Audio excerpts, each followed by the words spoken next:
শিক্ষার্থীদের বাঁধ ভাঙা আনন্দ উচ্ছ্বাসে আজ মুখরিত ছিল রাজধানী সহ দেশের সকল স্কুল প্রাঙ্গণ। মা বাবার কষ্টের প্রাপ্তি এসএসসির ভালো ফলাফল, এই কথাই ছিল সবার মুখে মুখে। শিক্ষা জীবনের ভবিষ্যৎ পরীক্ষায় ভালো ফলের পাশাপাশি ছেলেমেয়েরা ভালো মানুষ হয়ে সমাজে প্রতিষ্ঠিত হবে, এমনটাই প্রত্যাশা অভিভাবক ও শিক্ষকদের। সিলন ফ্যামিলি ব্লেন্ডের কড়ালিকার আর সতেজ স্বাদের পারফেক্ট ব্লেন্ডে স্বপ্নেরা মেলুক টানা।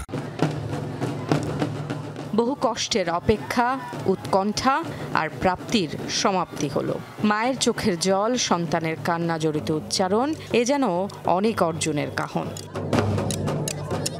শিক্ষা জীবনের গুরুত্বপূর্ণ কিছু পরীক্ষার মাঝে এসএসসি বরাবরের মতো দারুণভাবে প্রভাব রাখে, তাই প্রাপ্তির খবরে উচ্ছ্বাসটা বেশিই থাকে। শিক্ষা জীবনের প্রথম একটি মাইল ফলকে কাঙ্ক্ষিত অর্জনের উচ্ছ্বাসও তাই কখনো কখনো বাঁধ ভাঙা। রেজাল্টটা আমি বলবো আমার মার জন্য বেস্ট উপহার ছিল। অনেক বেশি প্রাউড ফিল হইতেছে, মা যেরকম বলতেছে সবার সামনে, নিউজদের সামনে বলতেছে। রাজধানী সহ সারা দেশে শিক্ষার্থীদের আনন্দ উদযাপনে বারবার উচ্চারিত হয় মা বাবার কষ্ট আর শিক্ষার্থীদের দীর্ঘ অধ্যাবসায়ের কথা। আলহামদুলিল্লাহ, অনেক ভালো তো অবশ্যই লাগে, বাট সবে তো শুরু।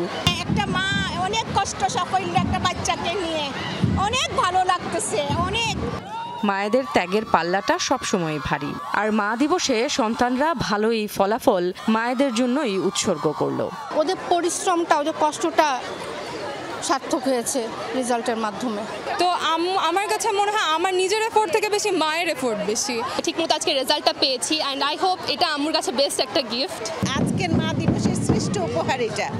জীবনের প্রতিটি ক্ষেত্রে এগিয়ে যাবে সন্তান, আর ভালো মানুষ হবে, এমন প্রত্যাশাই অভিভাবকদের কণ্ঠে। ভালো ফলাফল করলেই হবে না, তোমাদেরকে ভালো মানুষ হতে হবে। তোমাদেরকে দেশের জন্য, পরিবারের জন্য, প্রতিষ্ঠানের জন্য কাজ করতে হবে। শিক্ষক, শিক্ষার্থী আর অভিভাবকদের সবার অক্লান্ত এই পরিশ্রম যেন ভবিষ্যৎ জীবনেও অম্লান থাকে, সেই প্রত্যাশা ছিল সবার। Farhana Nancy, Jamuna news, Dhaka.